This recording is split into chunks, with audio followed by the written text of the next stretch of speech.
हरे कृष्णा।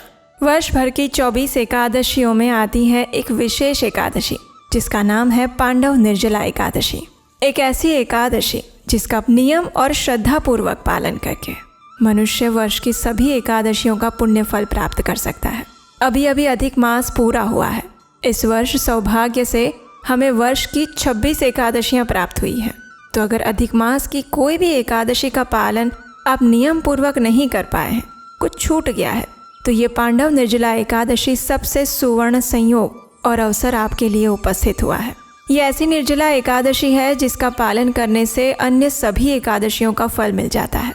तो चलिए ऐसी परम पवित्र पांडव निर्जला एकादशी के उपलक्ष्य में हम उसी से जुड़ी हुई इस सुंदर पौराणिक कथा का श्रवण करते हैं। आइए आज की निर्जला एकादशी व्रत कथा आरंभ करते हैं। ज्येष्ठ मास के शुक्ल पक्ष में आने वाली पांडव निर्जला एकादशी का वर्णन हमें ब्रह्मवैवर्त पुराण में प्राप्त होता है, जहाँ पर श्रील व्यास देव जी और भीमसेन के बीच में एक विशेष संवाद होता है।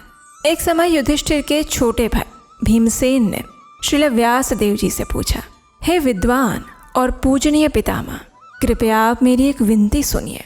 मेरे बड़े भाई युधिष्ठिर, माता कुंती, अर्जुन, नकुल, सहदेव और द्रौपदी भी एकादशी के दिन कुछ भी अन्न ग्रहण नहीं करते। वे सदैव मुझे भी उपवास और व्रत करने के लिए कहते हैं। मैं जानता हूँ कि एकादशी के दिन व्रत रखना ये शास्त्रीय विधान है, लेकिन मैं उनसे कहता हूँ कि मैं उपवास नहीं रख सकता। मैं दान दे सकता हूँ और उचित विधि विधान के साथ भगवान केशव की पूजा उपासना कर सकता हूँ, लेकिन मैं उपवास नहीं रख सकता। कृपया मुझे उपदेश दीजिए हे पितामह कि मैं एकादशी व्रत का फल कैसे प्राप्त कर सकता हूँ। भीमसेन की ऐसी बात सुनकर श्रील व्यास देव जी ने कहा, हे भीम, अगर तुम उच्च लोकों में जाना चाहते हो और नरक लोकों की अग्नि से बचना चाहते हो तो तुम्हें हर मास में आने वाली दोनों एकादशी व्रतों का पालन करना चाहिए। भोजन ग्रहण नहीं करना चाहिए। व्यास देव जी की बात सुनकर भीमसेन और उदास हो गए।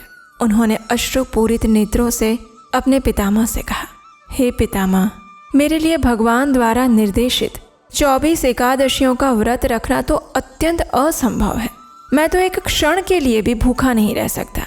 मेरे उदर में सदैव वृक नामक अग्नि, भूख की ज्वाला सदैव उपस्थित रहती है और ये अग्नि अत्यधिक भोजन करने से ही बुझती है।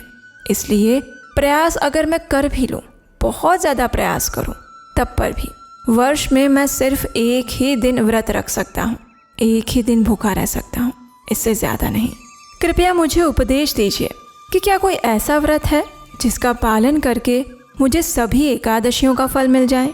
ये सुनकर व्यासदेव जी ने कहा, हे पुत्र, ज्येष्ठ मास के शुक्ल पक्ष के दौरान आने वाली एकादशी का नाम निर्जला एकादशी है। इस एकादशी के दिन जल भी ग्रहण ना करते हुए संपूर्ण उपवास का पालन करना चाहिए। इस एकादशी के दिन कुछ भी खाना पीना नहीं चाहिए, अन्यथा इसका व्रत टूट जाता है। सिर्फ अन्न नहीं, जल भी त्यागना होता है। इस व्रत का पालन एकादशी के दिन सूर्योदय से लेकर द्वादशी के दिन सूर्योदय तक करना चाहिए। अगर कोई कठोरता से बिना जल ग्रहण किए, बिना अन्न लिए, बिना कोई भी आहार लिए इस व्रत का पालन करता है तो उसे वर्ष की समस्त एकादशियों के पालन का फल प्राप्त हो जाता है।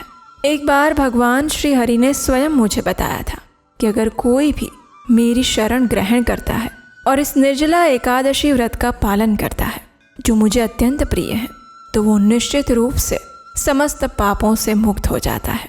और वास्तव में समस्त एकादशियों में भोजन वर्जित माना गया है, लेकिन निर्जला एकादशी में तो भोजन के साथ साथ पानी भी वर्जित माना गया है। इस एकादशी के पालन से समस्त पवित्र तीर्थों की यात्रा के समान फल प्राप्त होता है। मृत्यु के समय यमदूत उसके पास नहीं आते, बल्कि विष्णुदूत उसे भगवान विष्णु के धाम में ले जाने के लिए आते हैं। महर्षि व्यास देव की ये बात सुनकर भीमसेन ने निश्चय किया कि अब से वो ज्येष्ठ मास के शुक्ल पक्ष में आने वाली निर्जला एकादशी का पूर्ण श्रद्धा और नियम से पालन करेंगे, और उन्होंने वो व्रत आरंभ कर दिया। और इसीलिए इस व्रत को पांडव निर्जला एकादशी या फिर भीम एकादशी के नाम से भी जाना जाता है। इस एकादशी का पालन करने से सुमेरु या मंदर पर्वत के समान पाप कर्मों के फल का नाश हो जाता है। स्वयं भगवान श्री कृष्ण ने घोषणा की है कि पवित्र नदी में स्नान, दान देना, वैदिक मंत्रों का जप, यज्ञ करना इस निर्जला एकादशी के दिन अमोघ हो जाता है। उसका अनंत गुना अधिक और अक्षय पुण्य फल प्राप्त होता है। श्रद्धा और प्रेम पूर्वक अगर कोई व्यक्ति इस पांडव निर्जला एकादशी की व्रत कथा का श्रवण भी कर लेता है, सुन भी लेता है या फिर उसका पाठ भी कर लेता है, तो उसे भी वैकुंठ धाम की प्राप्ति होती है। तो जरा सोचिए, पूर्ण श्रद्धा से, भक्ति भाव से और नियमों के साथ जो भी व्यक्ति इस पांडव निर्जला एकादशी का पालन करेंगे, उन्हें भगवान की कितनी असीम अक्षय कृपा प्राप्त होगी, इसकी कल्पना करना हमारे लिए असंभव है। तो इसीलिए प्रत्येक मनुष्य को अपनी क्षमता अनुसार इस पांडव निर्जला एकादशी व्रत का पालन अवश्य करना चाहिए। चाहे स्त्री हो या पुरुष, विवाहित हो या अविवाहित, बालक हो या वृद्ध, सभी को अपनी अपनी क्षमता के अनुसार इस निर्जला एकादशी व्रत का पालन करना चाहिए। इस निर्जला एकादशी के उपलक्ष्य में आपके सभी प्रश्नों के उत्तर हमने अलग अलग वीडियो में हमारे चैनल उपदेश शास्त्रकम पर दिए हुए हैं। उसकी व्रत विधि कैसे होनी चाहिए, बीमार अवस्था में कैसे निर्जला करनी चाहिए, पीरियड्स में कैसे करनी चाहिए, गर्भवती महिलाएं कैसे कर सकती हैं, जिन्हें दवाइयाँ लेनी पड़ती हैं उन्हें कैसे व्रत रखना चाहिए, इन सब के विषय में हम पहले ही अपने वीडियोज़ में बता चुके हैं। आप चैनल पर जाकर ये सभी वीडियोज़ देख सकते हैं। लेकिन किसी भी प्रकार से अपनी क्षमता के अनुसार इस पांडव निर्जला एकादशी व्रत का पालन अवश्य करिए। और हाँ, अगर आप हमारे इस वैदिक ज्ञान के प्रचार कार्य की सराहना करते हैं और इस कार्य में अपना योगदान देना चाहते हैं, तो स्क्रीन पर नंबर दिया गया है, वहाँ आप हमें आर्थिक रूप से अपनी सहायता भेजकर भी हमारा उत्साह बढ़ा सकते हैं। अगर आप एक गर्भवती महिला हैं या फिर आने वाले समय में प्रेगनेंसी प्लान करने वाले हैं, और अगर आप चाहते हैं कि आपकी आने वाली जो संतान है वो healthy, emotionally strong, spiritually rooted और एक आइडियल लीडर बने, तो ये मैसेज आपके लिए है। क्या आपने कभी सोचा कि हम एक छोटा सा घर बनाने से पहले बहुत सारी प्लानिंग करते हैं, बाहर जर्नी में जाने से पहले भी बहुत सारी प्लानिंग करते हैं, लेकिन एक नई पीढ़ी को जन्म देने से पहले कितनी तैयारी करते हैं। आज प्रेगनेंसी को सिर्फ टेस्ट, रिपोर्ट और मेडिसिन तक सीमित समझ लिया गया है, लेकिन हमारे वैदिक स्क्रिप्चर्स के अनुसार ये एक सेक्रेड क्रिएशन जर्नी है, जहाँ पर माता पिता की चेतना ही बच्चे का पहला संस्कार बनती है। और इसी वैदिक गर्भ विज्ञान विजडम को लेकर हम एक नया वर्कशॉप करने जा रहे हैं। इस 90 मिनट्स के वेबिनार के अंदर आप सीखेंगे प्री प्रेगनेंसी प्रिपरेशन कैसे की जाती है, कॉन्शियस प्रेगनेंसी जर्नी कैसी होती है, एंड पोस्ट डिलीवरी हीलिंग और केयर क्या होता है। इस एंशिएंट विजडम को, हमारे इस वैदिक सनातन ज्ञान को प्रैक्टिकल लाइफस्टाइल और टिप्स के साथ हम इसके ऊपर चर्चा करेंगे। ये वेबिनार बिल्कुल फ्री है, लेकिन इसमें लिमिटेड सीट्स हैं, यानी कि 80 स्पॉट्स ही अवेलेबल हैं। और ये वेबिनार हम करने वाले हैं आने वाली 28 जून 2026 रविवार के दिन सुबह 11 बजे। तो आज ही रजिस्टर करें। उसका रजिस्ट्रेशन लिंक जो है वो नीचे डिस्क्रिप्शन बॉक्स में दिया गया है। अपने बच्चे के भविष्य को सिर्फ फाइनेंशियली नहीं, संस्कारों से भी सिक्योर करके रखें। और मैं आपसे मिलूंगी उसी वेबिनार में लाइव आपके साथ। आइए अब इस निर्जला एकादशी के उपलक्ष्य में हम एक और सुंदर पौराणिक कथा का श्रवण करते हैं और अपनी मानसिक चेतना को इस एकादशी के लिए तैयार करते हैं। वो एक भयंकर तूफानी रात थी। बिजली कड़क रही थी, बादल गरज रहे थे और नदी में ऐसी बाढ़ आई हुई थी कि कोई भी नाविक जान जोखिम में डालने के लिए तैयार नहीं था। लेकिन वो व्यक्ति तो पागल था, प्रेम में पागल, वासना में अंधा। क्या किया उसने नदी में छलांग लगा और तैरते हुए एक लकड़ी का सहारा लिया। लेकिन जानते हैं, वो लकड़ी नहीं थी, वो एक सड़ी हुई लाश थी। उस पार पहुंचकर दीवार पर लटकती हुई एक रस्सी को पकड़ा और सीधा ऊपर चढ़ गया। लेकिन वो रस्सी नहीं थी, वो एक जहरीला सांप था। और जब उसने सच्चाई देखी तो उसके पैरों तले ज़मीन खिसक गई। आखिर उस रात ऐसा क्या हुआ था जिसने एक वासना के गुलाम को कृष्ण का परम भक्त बना दिया और फिर उसने अपने नेत्रों को स्वयं फोड़ लिया। ये कथा है भारत के उस महान संत की, जिनकी रचना कृष्ण कर्णामृत को स्वयं श्री चैतन्य महाप्रभु ने खोजा और संपूर्ण भारत में उसका प्रचार किया। हरे कृष्ण। हमारी भारतीय संस्कृति संतों और भक्तों की धरोहर है। महान ऋषियों ने इसे ज्ञान से सींचा है और भक्तों ने प्रेम से। ईश्वर के प्रति समर्पण, प्रेम और भक्ति हमारी जड़ों में है। और इसी परंपरा को उजागर करने के लिए हम आपके लिए एक विशेष श्रृंखला लेकर आए हैं। उसका नाम है भक्त दर्शन, जिसमें भारतीय संस्कृति के महान संत और भक्तों की गाथा हम सुनते हैं। उनके तपस्वी जीवन चरित्र को जानने का प्रयास करते हैं, जिससे कि अपने बच्चों को और आने वाली पीढ़ी को हम अपने गौरवशाली भारत की महानता से अवगत करा सकें। तो आइए इसी श्रृंखला की आज की कड़ी में हम बात करते हैं दक्षिण भारत के उस महान भक्त कवि की, जिन्होंने अपने नेत्रों को स्वयं फोड़कर भगवान कृष्ण के साक्षात दर्शन किए, जिनकी कविताओं में श्री कृष्ण प्रेम का ऐसा अमृत है कि सुनने वाले का हृदय भाव विभोर हो जाता है। आइए जानते हैं श्री बिल्व मंगल ठाकुर जी के जीवन चरित्र को। ये बात है लगभग 13वीं-14वीं शताब्दी की। दक्षिण भारत के द्रविड़ प्रदेश में कृष्णवेणी नदी के तट पर एक समृद्ध और धार्मिक ब्राह्मण परिवार के अंदर एक बालक का जन्म हुआ। कुछ विद्वानों के अनुसार उनका जन्म केरल के पारूर नामक स्थान पर हुआ था। उनके पिता का नाम रामदास था, जो कि विद्वान और धर्मपरायण ब्राह्मण थे। बालक का नाम रखा गया बिल्वमंगल। बचपन से ही बिल्वमंगल अत्यंत तीक्ष्ण कुशाग्र बुद्धि के थे। उनके पिता ने उन्हें वेद, उपनिषद, पुराण और अनेक शास्त्रों की शिक्षा दी। वे संस्कृत में भी पारंगत हो गए और एक विद्वान ब्राह्मण के रूप में जाने जाने लगे। लेकिन विधि का विधान तो जरा देखिए। अभी बिल्वमंगल युवावस्था में ही थे कि उनके माता पिता का देहांत हो गया। अब वे अनाथ थे, लेकिन उनके पास अपने पिता द्वारा छोड़ी गई अपार संपत्ति थी। और कहते हैं ना कि अगर मनुष्य के पास धन हो और विवेक ना हो तो वो धन उसके पतन का कारण बन जाता है। बिल्वमंगल के साथ भी कुछ ऐसा ही हुआ। धन की अधिक मात्रा और युवावस्था की उत्तेजना, इन दोनों ने उन्हें भटका दिया। वे अपनी पत्नी, अपने परिवार और अपने ब्राह्मणत्व को भूल गए। और एक दिन उनकी दृष्टि पड़ी कृष्णवेणी नदी के उस पार रहने वाली एक अत्यंत सुंदर स्त्री, जिसका नाम था चिंतामणि।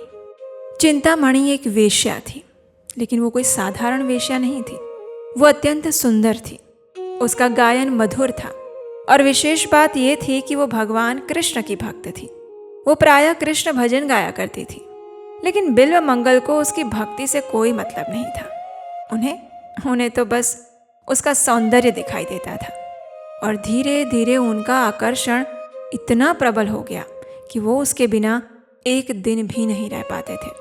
जागते हुए वो चिंतामणि के बारे में सोचते, सोते हुए उसके सपने देखते। उन्होंने अपनी पैतृक संपत्ति बेचना शुरू कर दिया, अपनी पत्नी के गहरे चुरा लिए, अपने बच्चों और अपने परिवार की उपेक्षा की, अपने सारे ब्राह्मण उचित कर्तव्यों को छोड़ दिया।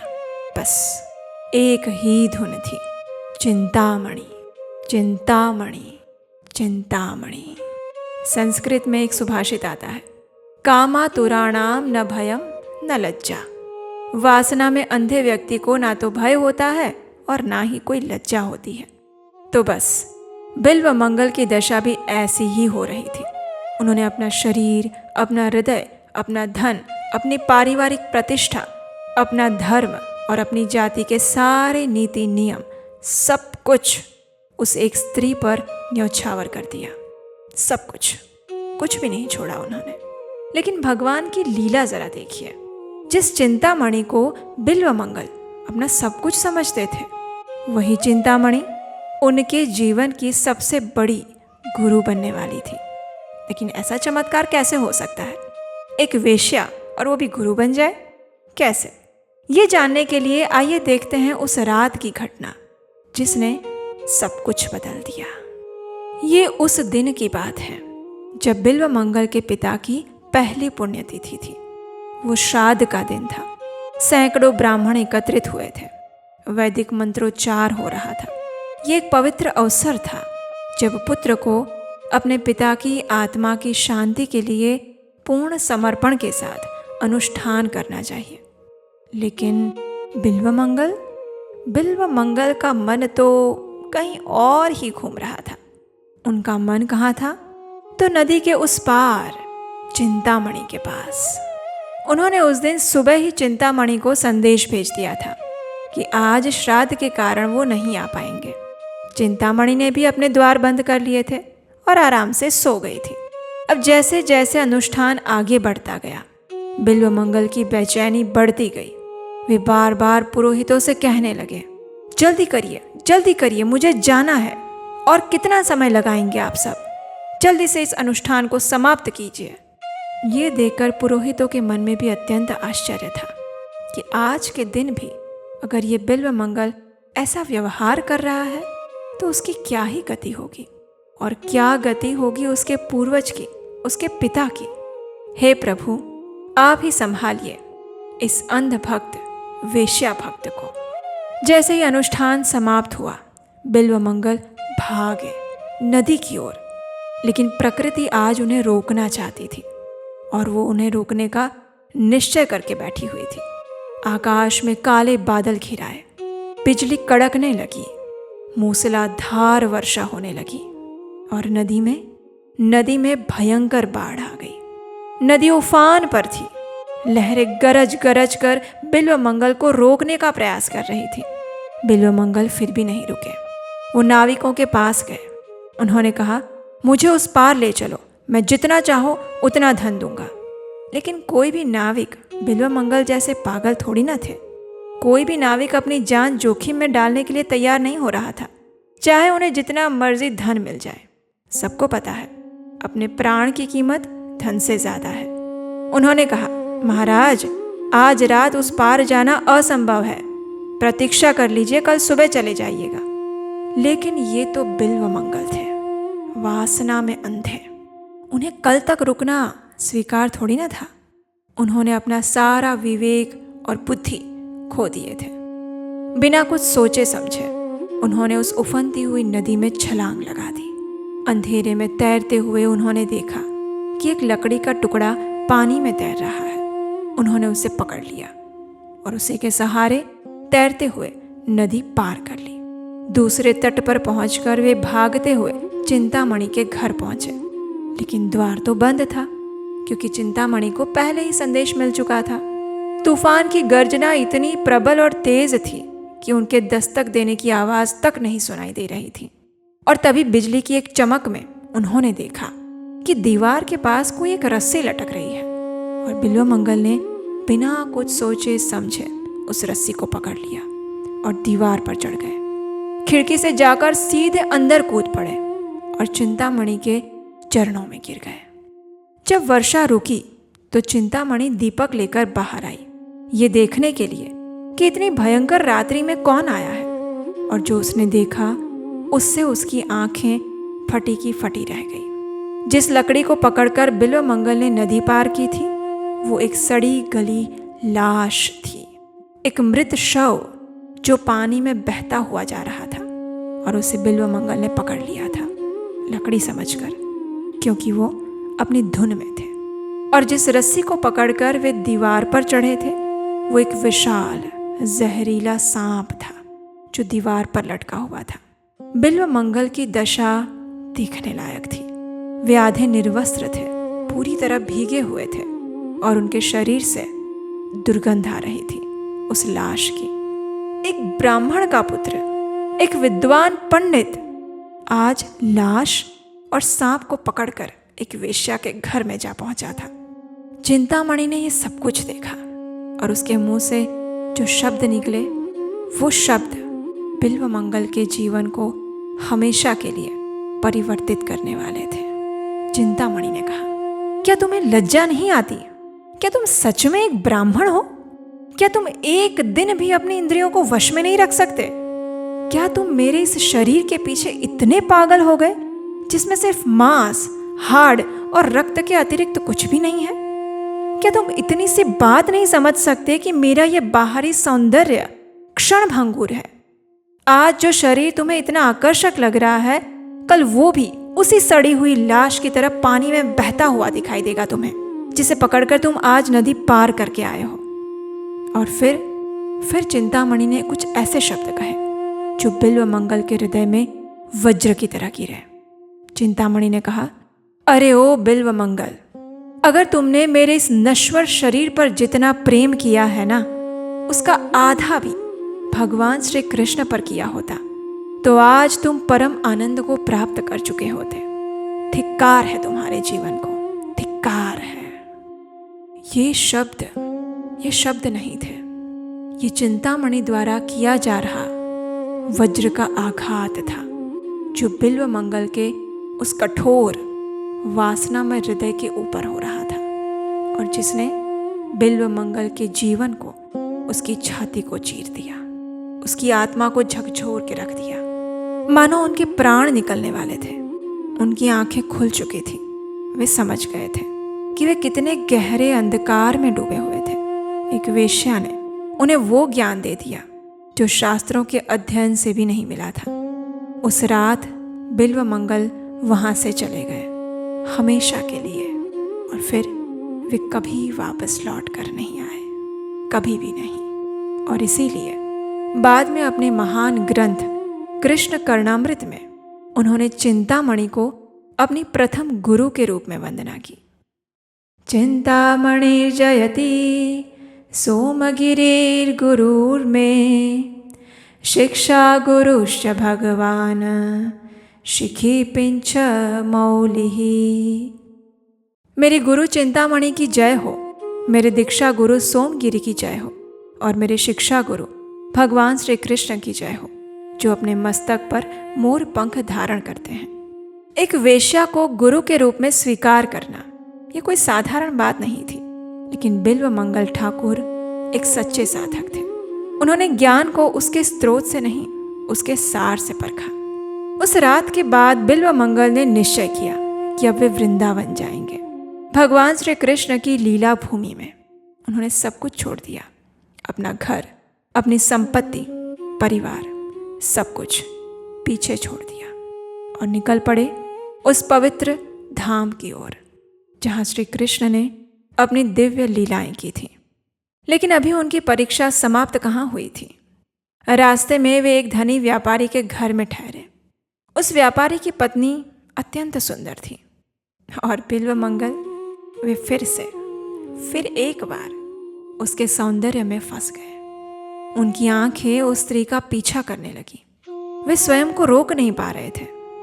जब उस स्त्री ने अपने पति को यह बताया कि कोई संत जैसा दिखने वाला व्यक्ति उसका पीछा कर रहा है, तो उस धर्मात्मा व्यापारी ने एक अद्भुत कार्य किया। क्या कार्य किया? अतिथि देवो भव की भावना से उसने बिल्व मंगल के पास जाकर पूछा कि वे किस प्रकार उनकी सेवा कर सकते हैं। तब बिल्व मंगल ने सच्चाई स्वीकार कर ली। उन्होंने कहा, मैं आपकी पत्नी के सौंदर्य से आकर्षित हूँ। और उस व्यापारी ने क्या किया जानते हैं? उसने अपनी पत्नी से कहा, जाओ उनकी सेवा करो। जैसे ही वो स्त्री बिल्व मंगल के पास आई, अचानक ही बिल्व मंगल को चिंतामणि के शब्द याद आ गए। उनके हृदय में एक तूफान उठ गया और फिर एक बार उन्हें अपने आप पर लज्जा और घृणा होने लगी। और फिर बिल्व मंगल ने उस स्त्री से कहा, माता, कृपया अपने बालों में से जूड़े की पिन निकाल कर मुझे दे दो। उस स्त्री ने बिना कुछ समझे उन्हें अपने बालों की पिन निकाल कर दे दी। और फिर बिल्व मंगल ने जो किया वो सुनकर आपकी रूह कांप उठेगी। उन्होंने कहा, हे भगवान श्री कृष्ण, ये आंखें ही मेरी शत्रु है। न जाने अनगिनत जन्मों से इन्होंने मुझे भटकाया है, लेकिन बस बहुत हो गया। अब और नहीं प्रभु। मैं इन्हें फिर कभी भी किसी भी स्त्री के सौंदर्य को देखकर जलने नहीं दूंगा। अगर बांस ही नहीं होगा तो बांसुरी कैसे बजेगी? उसी प्रकार अगर ये मेरी आंखें ही नहीं रहेंगी तो मेरी वासना भी समाप्त हो जाएगी। मैं इस वासना को किसी भी हाल में जड़ से काटना चाहता हूँ। बस इतना कहा बिल्व मंगल ने। और फिर उसी क्षण क्या किया उन्होंने? उसी पिन से अपने दोनों नेत्र फोड़ डाले। कुछ स्थानों पर यह भी कहा जाता है कि उन्होंने आसपास के पेड़ से निकलने वाले 2 नुकीले कांटों से अपनी आंखों को फोड़ा था, जिस किसी भी माध्यम से उन्होंने ये किया। लेकिन ऐसा करते ही दोनों आंखों से रक्त की धारा बहने लगी। इतना दर्द, इतनी पीड़ा, असह्य वेदना। वो व्यापारी और उसकी पत्नी भाग कर वहां पर आए, लेकिन बिल्वमंगल वे शांत थे। उन्होंने कहा, मैं ठीक हूं। ये आंखें मेरी शत्रु थी, अब ये मुझे परेशान नहीं करेंगी। कितना अद्भुत साहस था बिल्वमंगल के अंदर, कितना दृढ़ संकल्प था उनके अंदर। भगवान की भक्ति में जो अवरोध बन रही थी, ऐसी वासना को जीतने के लिए उन्होंने स्वयं अपनी आंखों का बलिदान दे दिया। और जानते हैं सबसे आश्चर्यजनक बात क्या है? जो व्यक्ति भौतिक आंखों से अंधा हो गया, नेत्रहीन हो गया, वही व्यक्ति भक्ति की आंखों से भगवान श्री कृष्ण का साक्षात दर्शन करने वाला था। अब बिल्वमंगल नेत्रहीन हो चुके थे, खून से लथपथ, लेकिन उनके हृदय में अपार शांति थी। अब कोई नहीं था जो उसकी वासना को फिर एक बार जागृत करेगा। वे लाठी के सहारे धीरे धीरे वृंदावन की ओर बढ़ने लगे। गांव-गांव भटकते, कृष्ण का नाम जपते, आंखों से आंसू बहाते। कई दिन बीत गए, बिना भोजन, बिना आश्रय। एक नेत्रहीन वृद्ध ब्राह्मण वृंदावन की खोज में निकल पड़ा था। और तभी पीछे से एक मधुर आवाज सुनाई दी। उसने कहा, अरे ओ महाशय, आपको क्या हो गया है? आप इस प्रकार क्यों भटक रहे हैं? क्या आप थोड़ा दूध पीना चाहेंगे? तो बिल्वमंगल ने पूछा, तुम कौन हो बेटा? उस आवाज ने मधुर स्वर में कहा, मैं इसी गांव में रहता हूँ। मैं एक ग्वाल बालक हूँ, गायें चराता हूँ। अगर आप चाहो तो मैं आपको प्रतिदिन दूध दे सकता हूँ। बिल्वमंगल के हृदय में उस बालक के प्रति अपार स्नेह उमड़ पड़ा। न जाने क्यों, आखिर क्या था उस आवाज में? जो भी था, कुछ तो ऐसा था जो उन्हें अंदर तक स्पर्श कर गया। फिर उस रहस्यमय बालक ने कहा, चलिए चलिए बाबा, मैं आपको वृंदावन ले चलता हूँ। पकड़िए मेरा हाथ, आप अपनी लाठी पकड़िए, मैं आपका मार्गदर्शन करूँगा। और फिर एक चमत्कार हुआ। जो यात्रा एक नेत्रहीन वृद्ध को अकेले करने में 6 महीने लगते, वो यात्रा उस ग्वाल बालक के साथ कुछ ही दिनों में पूरी हो गई। वृंदावन पहुंचकर बिल्वमंगल ब्रह्म कुंड के पास जाकर बैठ गए, वहीं पर रहने लगे।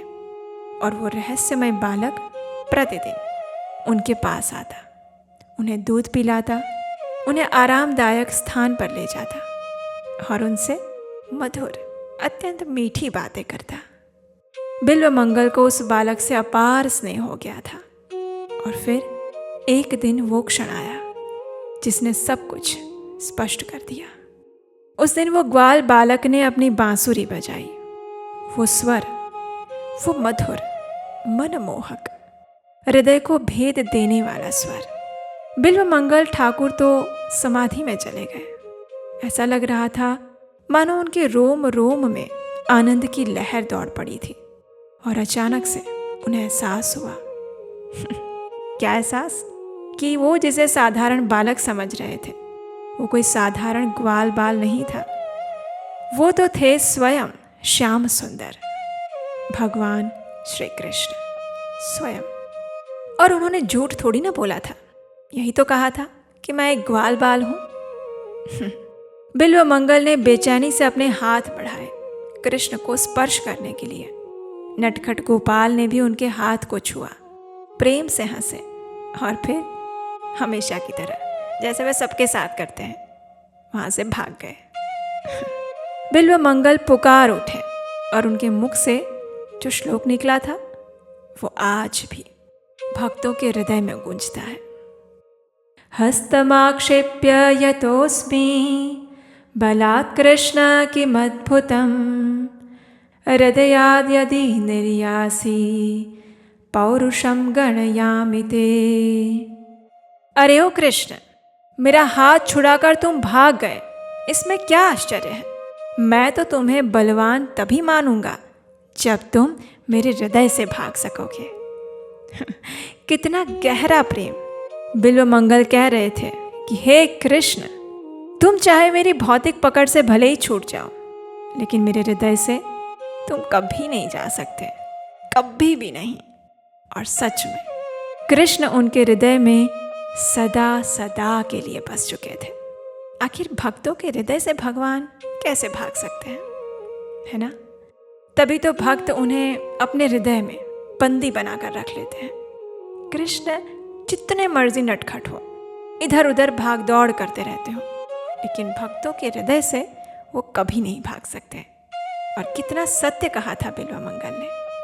अब बिल्वमंगल ठाकुर वृंदावन में स्थायी रूप से रहने लगे थे। उनके गुरु सोमगिरी ने उन्हें दीक्षा प्रदान की और उन्हें एक विशेष नाम दिया, लीला शुक। लीला शुक का अर्थ है भगवान की लीलाओं का तोता। जैसे तोता आम को काटता है तो आम और मीठा हो जाता है, उसी प्रकार बिल्वमंगल ठाकुर ने अपने श्लोकों से भगवान श्री कृष्ण की लीलाओं को और भी मधुर बना दिया था।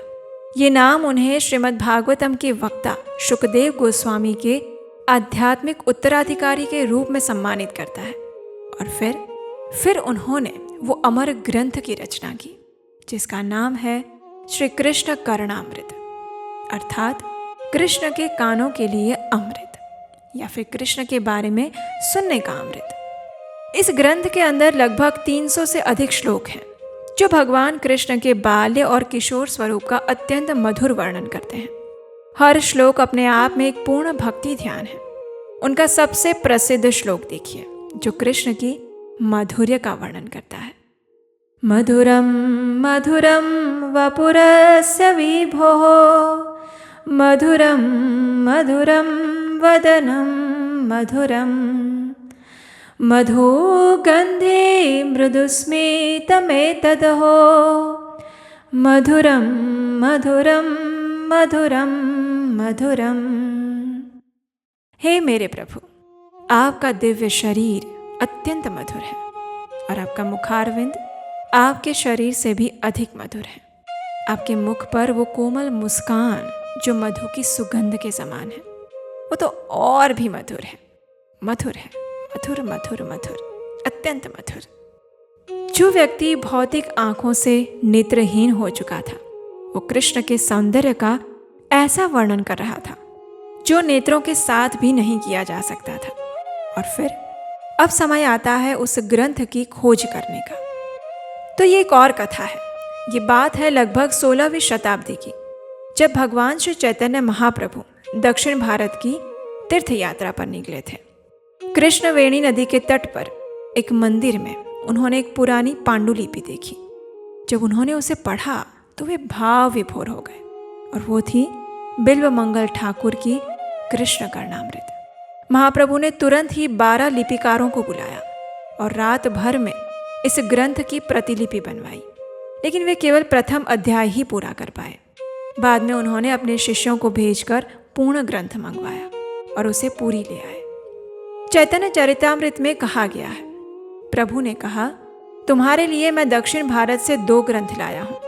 धीरे धीरे ये दोनों ग्रंथ पूरे भारत में प्रसारित हो गए। महाप्रभु अपने जीवन के अंतिम वर्षों में पुरी में इस ग्रंथ के श्लोकों का निरंतर पाठ किया करते थे, और विशेषकर विरह भाव में वे इस श्लोक को बार बार उच्चारित करते थे, उसे गाते थे।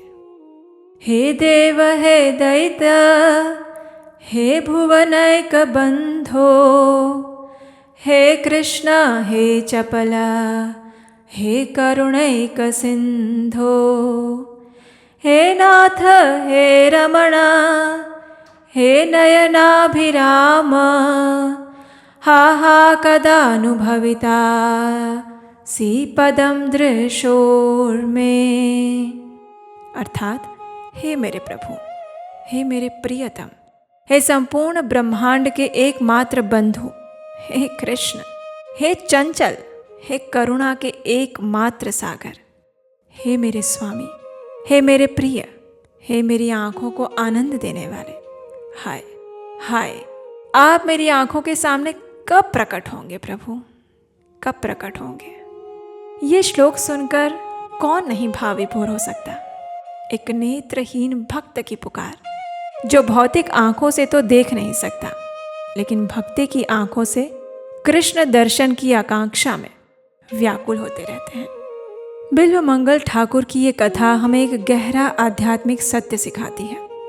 भक्ति परंपरा का मानना है कि काम, वासना और प्रेम एक ही ऊर्जा के दो रूप हैं। जो तीव्रता बिल्वमंगल को लाश और सांप पकड़कर नदी पार करने के लिए प्रेरित कर रही थी, वही तीव्रता जब भगवान कृष्ण की ओर मुड़ी तो उसने उन्हें परम भक्त बना दिया। बिल्वमंगल ठाकुर की समाधि आज भी वृंदावन के गोपीनाथ बाजार में स्थित है, श्री गोपीनाथ मंदिर के पास। वहाँ श्री राधा माधव के सुंदर और दिव्य विग्रह विराजमान है। ब्रह्म कुंड के पास वो स्थान है जहाँ उन्होंने साधना की थी। कालिया घाट के पास उनकी भजन कुटीर थी। परंपरा के अनुसार उन्होंने यौगिक शक्ति से 700 वर्षों तक वहाँ निवास किया था। उनकी कथा भक्तमाल, चैतन्य चरितामृत और श्री वल्लभ दिग्विजय जैसे प्रामाणिक ग्रंथों में संरक्षित मिलती हैं। भक्ति आंदोलन पर उनका प्रभाव अपार था।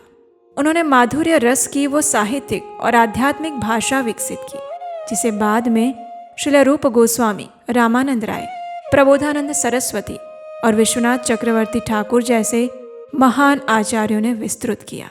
कृष्ण कर्णामृत पहला प्रामाणिक संस्कृत ग्रंथ था जिसने श्रीमती राधा रानी की कृष्ण की वृंदावन लीलाओं में सर्वोच्च स्थिति को प्रकट किया, और उसी नींव पर वृंदावन के 6 गोस्वामियों ने अपना संपूर्ण रस सिद्धांत खड़ा किया था।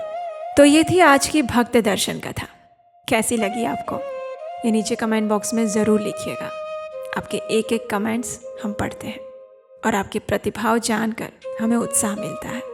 हमारा प्रयास सार्थक होता हुआ दिखाई देता है। अगर आज की कथा अच्छी लगी है तो हमें विश्वास है कि ये आपके मित्रों और परिवारजनों को भी अच्छी लगेगी, इसलिए ज़रा उन्हें भी व्हाट्सएप में शेयर कर दीजिए और आपके अपने इस चैनल उपदेशाष्टकम को सब्सक्राइब करके रख लीजिए, क्योंकि यहाँ पर हम कोई काल्पनिक कपोल कल्पित कथाएं नहीं सुनाते। हम लेकर आते हैं प्योर, शास्त्रों से ली गई, पुराणों से बताई गई और हमारे वैष्णव आचार्यों द्वारा सुनाई गई प्रमाणभूत कथाएं, बिना किसी मिलावट के। और अगर हमारा ये कार्य आपको अच्छा लग रहा है तो इस कार्य को आगे बढ़ाने के लिए आप हमें अपना आर्थिक योगदान भी भेज सकते हैं। स्क्रीन पर दिए गए नंबर पर आपके योगदान की एक बूंद भी हमारे इस सनातन संस्कृति की विरासत को आगे बढ़ाने में बहुत बड़ा योगदान देगी। इसी प्रार्थना के साथ हम भगवान श्री कृष्ण से विशेष प्रार्थना करते हैं कि जिस प्रकार बिल्वमंगल ठाकुर के हृदय में वो विराजमान थे और बिल्वमंगल ठाकुर ने उनसे कहा कि आप मुझसे तो दूर जा सकते हैं, लेकिन मेरे हृदय से कभी नहीं भाग सकते। बस ऐसी भक्ति का 1% इस जन्म के अंदर हमें प्राप्त हो जाए तो हमारा जीवन धन्य हो जाएगा, सफल हो जाएगा। यही प्रार्थना करते हैं। और ये थी आज की हमारी पांडव निर्जला एकादशी के उपलक्ष्य में सुनाई गई एक सुंदर पौराणिक कथा। हमें आशा है कि ये कथा आपको अच्छी लगी होगी। निर्जला एकादशी के दिन प्रातः काल में हम इस एकादशी की मुख्य पौराणिक कथा भी लेकर आएंगे। उसे भी याद से सुनने के लिए अगर अभी तक नहीं किया है तो इस चैनल को सब्सक्राइब कर लीजिए, नोटिफिकेशन ऑन रखिए। आपकी सहायता से हम अधिक से अधिक लोगों तक इस प्रमाणभूत वैदिक ज्ञान का संदेश पहुंचा पाएंगे और इस कार्य का पुण्य फल आपको भी प्राप्त होगा। तो चलिए इस पांडव निर्जला एकादशी के लिए अपने मन और चेतना को अच्छे से तैयार करते हैं और चिंतन में सदैव भगवान श्री मधुसूदन का स्मरण करते हैं। हरे कृष्ण।